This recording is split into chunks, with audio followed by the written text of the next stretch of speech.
Hallo alle zusammen. Heute wollte ich mit euch kurz über diese hybride Smartwatch hier sprechen. Eine Smartwatch von der Firma Sequent aus der Schweiz. Ich benutze jetzt die Uhr seit etwa 3-4 Monaten. Hatte die Uhr damals in April 2023 vorbestellt und im Dezember 2023 bekommen. In dem Video möchte ich kurz auf die Uhr eingehen, welche Erfahrungen damit ich gesammelt habe und wen ich die Uhr empfehlen würde. Ich würde gleich mal mit der Verpackung anfangen. Die Uhr kam in einer weißen Box an. Da drin war dann diese zweite Box drin, außerdem noch eine Dankaussagung hier. Sogar von Adrian persönlich unterschrieben, was ich ganz nett finde. Aber wenn man dann die Box aufgemacht hat, wie gesagt, ich simuliere das ja nur. Ich benutze es schon seit ein paar Monaten. Lackiert dann die Uhr. Die Zeit war schon eingestellt. Die Batterie war auch schon geladen, also man konnte gleich anziehen und benutzen. Wenn man weiter ausgepackt hat, lag noch die Bedienungsanleitung bei und noch ein Ladegerät, ein USB-C-Ladegerät. Und hinzu kommt noch ein Wachstuch. Und dann hier drin war noch ein Kabel, ein USB-C-Kabel, ich glaube in weiß. Genau. So viel zu der Verpackung. Es ist ziemlich minimalistisch, aber ich finde es trotzdem ganz nett umgesetzt. Genau, und jetzt gehen wir kurz wieder zurück zu der Uhr. Also, die Uhr hat hier ein bisschen ausgefallenes Armband aus Silikon. Also die Farbe, man hat 4 Farben zur Auswahl. Ich habe jetzt die ausgewählt. Ist etwas verspielt, aber ist natürlich Geschmackssache. Das Gehäuse ist aus Stainless Steel 360L. Wir sprechen hier von Sapphire Glas und die Uhr ist bei 50 bis 50 Meter wasserdicht. Es ist kein GPS verbaut, das heißt, wenn man seine Laufroute aufzeichnen möchte, muss man sein Handy dabei haben. Was das Ausmaß angeht, so sprechen wir von 40,9 mm in Durchmesser, also 4 cm. Die Höhe ist bei 12,9 mm. Das Armband ist 22 mm breit und die Uhr wiegt etwa 30 Gramm, was sich sehr angenehm tragen lässt. Wie gesagt, hinten, wenn man nach hinten guckt, ja, das ist eine Plastikabdeckung hier, aber dieser Transparenzeffekt sieht trotzdem ganz nett aus, finde ich. Also, mir gefällt das ganz gut. Und jetzt sprechen wir noch kurz, warum ich mir diese Uhr gekauft habe, was erwarte ich mir von dieser Uhr und welche Erfahrungen habe ich mit Smartwatches. Also davor habe ich 3 bis 4 Jahre eine Withings Steel HR benutzt und vor allem wichtig für mich war, dass die Schritte zählen kann und dass die Batterielaufzeit passt. Ich bin kein Mensch, der die Uhr jeden Tag laden würde. Also Apple Watch kommt für mich nicht in Frage. Und wie gesagt, das Wichtigste ist für mich eigentlich Schritte zählen. Und deswegen hatte ich mich damals vor 3-4 Jahren für eine Withings entschieden, weil die Batterielaufzeit bei ca. 4 Wochen lag. Und ich war eigentlich ziemlich zufrieden mit der Uhr, aber mit der Zeit, dass die Withings Steel HR kein Sapphire Glas hatte, sah sie dann nach gewissen Zeit nicht mehr so gut aus. Das war dann ziemlich zerkratzt. Und irgendwann dachte ich mir, ja, was gibt es denn noch Neues auf dem Markt? Und ich weiß nicht mehr wie, aber ich bin über diese Sequent gestoßen. Und der Promis von der Uhr ist, dass man sie eventuell, also je nach Bedienung, nicht mehr laden müsste. Weil es ist, das Ziffernblatt ist ein Solarziffernblatt und die lädt sich mit dem Sonnenlicht auf. Und dazu zeige ich mal kurz, was der Hersteller verspricht. Hier in der App steht es nämlich, also im Standby-Mode wären das 18 Monate, in Activity Tracking, unter Activity Tracking verstehe ich den Schrittzähler, sind das 12 Monate, das heißt, die würde 12 Monate durchhalten, wenn wir sie nicht extra durch Sonnenlicht oder durch das Ladegerät aufladen würden. Wenn wir jetzt Schrittzähler plus HR-Measurements anschalten würden, dann sind es 6 Monate. Man kann das Intervall von den HR-Measurements einstellen, das heißt zwischen 5 Minuten, 2 Stunden oder noch seltener, glaube ich. Dann wären es noch 30 Tage, die Uhr durchhalten würde ohne Sonnenlicht. Und bei mir ist es jetzt so, ich habe sie seit Dezember nicht aufgeladen, jetzt haben wir Ende März. So, das sind jetzt circa mehr als 4 Monate. Und wenn wir jetzt auf die Batterielaufzeit gucken, das heißt, man muss hier auf die Krone zweimal klicken, liege ich noch bei 70%.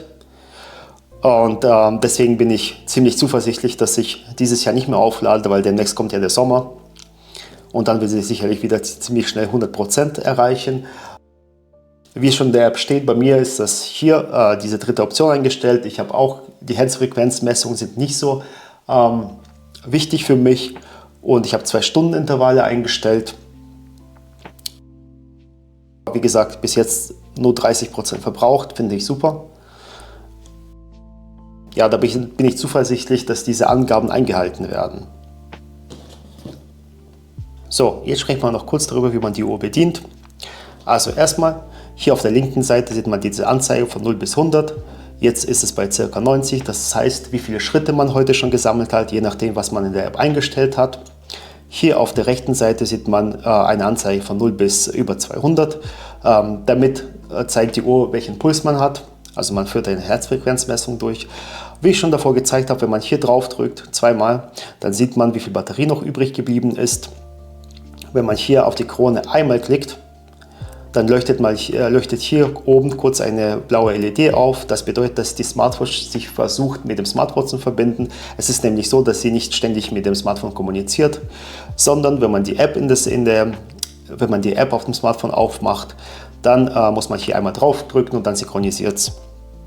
So, wenn man hier einmal drauf drückt, dann leuchtet hier die LED rot auf. Das bedeutet, wird eine Pulsmessung durchgeführt. Und wenn man hier zweimal drauf drücken würde, dann würde man eine SpO2-Messung durchführen, also eine Sauerstoffsättigung im Blutmessung. Hier oben, wenn man hier oben draufklickt, dann zeichnet man eine Aktivität auf, eine Sporteinheit. Und wenn man nochmal drauf drückt, dann stoppt man diese Aufzeichnung. Genau. Dann nochmal kurz hinten. Genau, jetzt versucht hier die Uhr meinen Puls zu messen. Jetzt hat es schon aufgehört.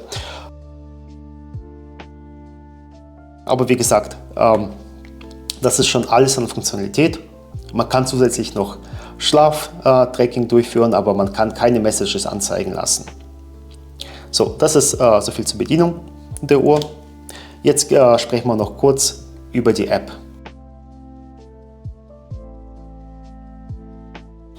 So, ich benutze ein Android-Smartphone und darauf ist die App ganz gut gelaufen bis jetzt. Unter Activity, also Schrittzähler, sieht man hier, wie viele Schritte man gesammelt hat und wann. Dann die Herzfrequenz, die durchschnittliche und so weiter. Dann kann man hier noch die Schritte pro Woche zählen, pro Monat, pro Jahr. Dann gibt es die Sporteinheiten, die man aufgezeichnet hat, wie viele Kilometer man gelaufen ist. Aber wie gesagt, es gibt kein GPS in der Uhr. Und das Handy zeichnet das auch auf. Community, man kann sich voll mit anderen Mitgliedern wahrscheinlich messen. Ich habe das jetzt nicht benutzt. Dann die Herzfrequenz auch, wie gut die Herzfrequenz war, wie gut das gelaufen ist heute. Ich weiß nicht, wie sinnvoll es ist, das jede 2 Stunden zu messen, aber ich habe keine Probleme mit dem Herzen und für mich ist es nicht so wichtig, zumindest zur Zeit. Dann kann man hier unter Sleep oder unter Schlaf hier noch sehen, wie die Schlafqualität war. Ich habe das ein paar Mal angehabt und man sieht hier, wie die Schlafqualität ungefähr ist. Außerdem kann man diese Sauerstoffsättigung im Blut messen und dann hier sehen. Und das war es auch schon. Die App ist eher minimalistisch, aber ich finde es ziemlich gut gemacht. Hier kann man noch sehen, wie viel Prozent die Uhr hat. Also wie viel Batterielaufzeit, also bei 70. Jetzt habe ich aber ein Problem mit der App bis jetzt gehabt. Einmal habe ich es geschafft, die Uhr abzudaten. Wenn ich jetzt aber versuche, meine Watch abzudaten, also wirklich die Uhr und nicht die App, dann gehe ich hier drauf und dann steht bei mir, ja, ich muss irgendwie die Bluetooth-Connection resetten. Wenn ich dann aber auf meine Einstellungen gehe, dann habe ich keine Option, hier irgendwas mit Bluetooth zu machen. Ich habe schon versucht, Bluetooth ein- und auszuschalten, ohne Ergebnis. Und Gott sei Dank hatte ich jetzt keine Probleme mit der Uhr, die läuft so, wie ich erwartet habe und ich muss eigentlich die Uhr gar nicht updaten. Aber trotzdem habe ich einen Support-Request erstmal gestellt, um herauszufinden, ob sie mir da helfen können. Und da werde ich in den Kommentaren reinschreiben, ob sie sich gemeldet haben und wie lange es gedauert hat, bis sie sich gemeldet haben. So, so viel nochmal zu der App. Und gehen wir nochmal zurück zu der Smartwatch. So, ich werde jetzt einen kleinen Schnitt machen und dann werden wir kurz uns über die Firma unterhalten und über die Privacy bzw. Datenschutz der Daten, weil bei Smartwatches ist es immer so eine Sache. Jetzt sprechen wir noch kurz über die Firma Sequent, welche in der Schweiz angesiedelt ist, wie ich schon erwähnt habe. Und wenn man auf ihre Seite kommt, dann sieht man hier, dass sie Werbung für den Supercharger machen, also nicht den Solarcharger. Und der Solarcharger ist erst an der zweiten Stelle. Die Version sieht etwas anders aus als meine. Wenn man dann weitere Uhren von der Firma anschaut, sieht das vielfältig aus. Aber der Unterschied zwischen den ganzen Uhren besteht nicht nur im Aussehen, sondern es gibt zwei Mechanismen, welche benutzt werden, um die Uhren aufzuladen. Es gibt einmal den Solarcharger, der die Sonne benutzt, und einmal Supercharger, der die kinetische Energie benutzt, also durch die Bewegung aufgeladen wird. Und wir können zum Beispiel diese Uhr hier anschauen, nochmal die Rückseite anschauen und sieht ganz anders aus als meine. Ich habe hier einen Artikel gefunden vom 17.06.2021, in dem es um eine Kickstarter-Kampagne von Sequent geht. Die wollen also weitere Uhren produzieren. Aber es wird ja auch erwähnt, dass Sequent AG 2016 gegründet worden ist und schon damals gab es den Supercharger-Mechanismus, also mit der kinetischen Energie. Und wie es aussieht, sind sie damit auf den Markt gegangen damals und somit auch groß geworden und bis zum heutigen Tage auch dem Mechanismus treu geblieben. Das Interessante ist nun, dass die Firma Sequent gar nicht diesen Mechanismus, diesen Supercharger selber herstellt, sondern die Firma Kinetron. Die machen auch Generatoren, Turbinen und so weiter, und die haben wohl sehr viel Erfahrung mit solchen Systemen. Also hier steht 35 years of experience in developing and manufacturing customer-specific motion-based energy harvesting systems. Und wenn man dann weiterschaut, dann kommt auf ihrer Seite auch, das ist kein Geheimnis, die arbeiten mit Sequent zusammen und stellen diesen Mechanismus für Sequent her. Somit kommt das Herz der Uhr aus Niederlanden, zumindest beim Supercharger, wird dann in der Schweiz zusammengebaut. Und das muss auch nicht schlecht sein. So, jetzt haben wir über den Supercharger gesprochen, wie wichtig der für die Firma ist. Bei dem Solarcharger habe ich nicht rausgefunden, wo der Mechanismus hergestellt wird. Aber es wird mich nicht überraschen, wenn es auch von der Firma Kinetron kommen würde. Jetzt kommen wir zum Datenschutz. Und diese haben natürlich wie alle anderen Hersteller auch sehr viel Daten, Activity Data, Schrittzähler, Physiological Data, wie zum Beispiel Herzfrequenz, und auch bei technischen Daten ist interessant, da gibt es sogar Wi-Fi Network, technische Logs, weil man die Uhr aktiviert hat, Battery Measurements, also alles in allem ziemlich viel. So, und dann all your personal data collected when using your application are stored under your account, das ist klar. When you choose to share your data with other applications, we exchange data with partners via API. Also das ist voll optional, und wenn man den Support kontaktiert, dann können Sie deinen Namen und deine E-Mail und so weiter sehen. Aber es wird explizit gesagt, dass man das Personal Health Data können Sie nicht einsehen. Hier wird noch erwähnt, dass Scientific Research, also Studien durchgeführt werden können mit anonymisierter Daten. Und dann wird noch erwähnt, dass Datenschutzgrundverordnung eingehalten werden. Da hat natürlich jede Firma auch ein bisschen Spielraum. Hier wird aber nicht explizit gesagt, ob jetzt alles encrypted wird oder nicht. Es wird noch erwähnt, dass die Daten prozessiert und gehostet in Nordeuropa werden und dass anonymisierte Daten auch mit anderen geteilt werden. Was mir nicht gefallen hat, ist, dass wenn man seine Daten haben möchte, also Kopie von seinen Daten haben möchte, dass da noch irgendwelche Gebühren anfallen können. Und das habe ich auch gesehen, bei Withings ist es ein bisschen differenzierter gemacht, aber deine persönlichen Daten werden bis zu 20 Jahren gespeichert. So, nun wieder zurück zu der Uhr. Und was ich noch schnell zeigen wollte, ist, dass das Ziffernblatt beleuchtet ist in der Nacht. Dazu mache ich schnell das Licht aus. So, es ist sehr gut ablesbar und ist durchaus praktisch.